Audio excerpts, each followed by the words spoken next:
folks, and welcome back to the farm. It is a beautiful morning here on the farm. I think it's about 3 degrees, actually, just gorgeous. I'm gonna run to the shop here first thing, switch out the rubber boots for my leathers. I know there's a bit of snow on the ground still, but I have a need for speed today. Like yesterday we did a live video with Bloom Family Farm discussing time management. And every time we do that, we sit down, we have a cigar and a whiskey, and then the next day, my wife works me like a rented mule. And that's what today's plan is. Basically, she just fed me a really good breakfast. Now it's get out, do chores, and get my butt back in the house and finish that flooring project in the basement. So I better get after it here. So in order to be efficient, one thing I gotta give consideration to is not just what needs to be done, where it needs to be done. And so in behind the shop, I got a 4K over to them sheep, but they also need molasses. So if I go over there 4K and then come back and get molasses and then go back there, I've done that 2 or 3 times, or been there 2 or 3 times. So now I had to come to the shop, switch my boots. I had to be there already. While I was there, grab my bucket. Looks like somebody chewed their dog collar off on the ground. That's fantastic. Anyways, get a pail of molasses, go to the sheep pen, dump that in there and feed them. And then I'm only at the sheep pen once.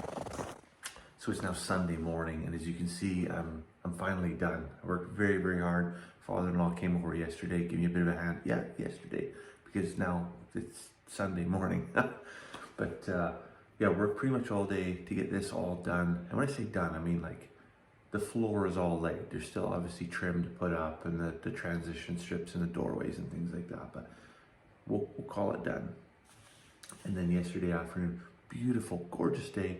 Went out to Rio Grande, helped run the heifers through the chutes, give them all their vitamins, give them all their shots, and then got home and it was after dark. So we're here this morning, and if I just get up and have a look outside,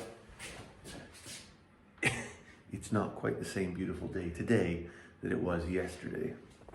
So yesterday I switched out of my rubber boots into my leathers, and now I'm gonna have to switch back to my big rubber boots because I don't have so much of a need for speed today, more of a need for trudging through 8 to 9 inches of snow. As you can see, it's very wintry out here today. I had to put on my other jacket. This is my smoking jacket when we smoke cigars during our live streams.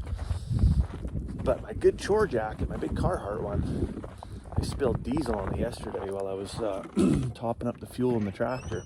That's fantastic. Good thing though is I actually have in the shop here under the mezzanine, I have a washer dryer in here. I don't use the dryer really for anything other than just to store egg cartons on. But I have the washing machine. I can wash all the work clothes, cover all his big coats, things like that in there, and then not have to do that in the house, which is really handy because nobody wants their socks to smell like diesel. But as you can see, it's definitely a place where I keep egg cartons and stuff. So I gotta clean that real quick. Get that coat washing in there so I can get it hung up to dry later. And then I'm gonna take, bear with me, I'm gonna take the tractor out and I'm gonna feed the bulls. I'm gonna get 2 round bales out to the bulls. So they've got at least a 2-week supply. And then the one paddock behind the shop, I'm gonna put 1 round bale there. I'm gonna lock the sheep out of it, put a round bale in there with a tombstone feeder. And when the time comes that Mama and I are gonna head to the hospital for baby, I'm just gonna open that gate and then the sheep can go in there and they'll have a full round bale for the whole time where we're gone. We're just trying to be a little bit more prepared so that it's not just a mad scramble, you know, the day or two beforehand, essentially. So I just screwed up a couple of boards on top of the sheep wire here. This is one spot you can see, if I get up real close, you can see the wool that's hanging on the fence. They've been actually jumping over this section here and coming into this other little paddock. Anytime I had to do anything in here, just out of curiosity and interest, instead of going all the way down the fence line to the open gate and coming around. Sheep are inherently lazy, right? Not unlike myself. So I nailed up these 2 boards here, zip tied the wire to it so they can't just put forward pressure and push their way through there. And then over here, this is where the tombstone feeders are. Well, the 1 tombstone feeder, 2 halves of it, I should say. So I dropped this one over the fence and that one over the gate. So I'm gonna drag this one out of the way of the gate so I can bring a round bale in here, and then I'll pick these halves up and I'll set the bale off, you know, it's kind of somewhere over in here, somewhere out of the way. I don't want it to be too close to the fence, because if they do, and sheep are inclined to do this, climb their way up on top of that bale, they might just hop over the fence, and while we're gone, I certainly won't have time for that. I don't expect the folks come to do our chores are going to have time for that. So I don't know if you saw it or if I even caught it in the camera. That batch of sheep over there, they have the core of a round bale in behind the shop there that they can chew on. I'm concerned. I think if I bring a round bale in here, they're going to be way more interested in what I'm doing. Even though I've probably sewed up some stuff with the fence, there's going to be a lot of interest into what I'm doing in here, despite the fact they have plenty of food where they're at. So I'm going to do, because I did this yesterday and I should have filmed it. We actually had a 2,000 pound bag of grain from Bloom Enterprises, the biggest bag we've ever had, which the big tractor handled like a champ. But we filled up the grain shed, which was awesome.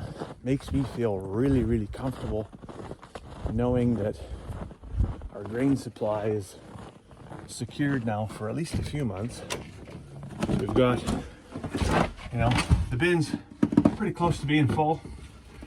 And so I'm going to get a half a pail down with the sheep where they're at, and then they'll be less inclined to have too much interest in what I'm doing in the next paddock over. So I've got my tombstone bale feeder set up, and I can already see this is going to be a very short-term solution without some fabrication being done, because it's all around the bale. There's lots of room for a sheep to hop in there, get wedged and get stuck. So while we have a full round bale in here, probably not an issue, but as they eat it down, you know, they get down to here and this peels off, there's going to be a desire, because sheep, they're just wired this way. They can't just eat the outside of the bale. They want to eat the inside of the bale first. I don't know why, but that's the way they are. So there's going to be a desire for that sheep to come here and jump up onto the bale and get in here. So how am I going to solve this problem? Well, I can just see this spot between here being an access point. So I think I'm going to do, in the spring when everybody's gone out to pastures, I'm going to bring these towards the shop, and I'm going to weld a piece of rebar between here and here and here and here, because primarily this is going to be for sheep or cows. Am I really worried about eating down? Well, I think the sheep can stick its head down here, and the cow can stick its head up here and probably get over there just fine. The last thing I want is for an animal to get in there and get wedged in there, and then potentially get injured, or worse, die. So we've tried all kinds of stuff for feeding sheep.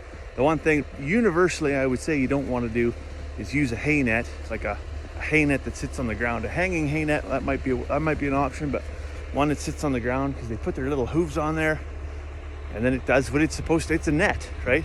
So they get stuck up in there, cut circulation off in their legs, break their legs. It's really, really bad. But I'd be interested. I'm not the only sheep guy on the internet. I know there's sheep folks that watch. Let me know what you do to feed your sheep, what kind of feeder setup you have. We have this. We have V feeders. The V feeders definitely, I think, work better for injury prevention, but it requires a lot more of like hand feeding every single day. It's a little bit more labor intensive. So I want to hear from you. What do you do on your farm? So it's getting on in the evening here now. In fact, it's snowing again, but it did actually quit for a little while today. We were gonna go do a little bit more skidooing. We ended up actually running into town. We took Charlotte swimming. And then we got back from swimming, made a whole batch of, what do we call them? Double chocolate mint chip molasses cookies. That was an interesting combination. I'm probably gonna have to eat about 6 or 7 of those with a cup of tea here tonight. And if all works out, I might just share the recipe with you. I'm here beside the shop because they moved that bag of grain out of the shop and into the grain bin yesterday. It means you got extra room in there. So I'm just gonna shuffle some things. And I'm thinking I'm gonna be husband of the year. If I come out tomorrow morning at 5 o'clock and I brushed all the snow off the wife's truck, I'd probably get some brownie points. If I can shuffle some stuff around in the shop and park the truck in there where it's nice and warm, I'll be husband of the year for sure. well, the chickens are fed and everybody's got hay. I think the only person that needs feeding is me, so I better run inside, see about some of them cookies. Maybe a cup of tea too. So I'll let you go for now. I hope you have a fantastic evening, and we'll see you tomorrow.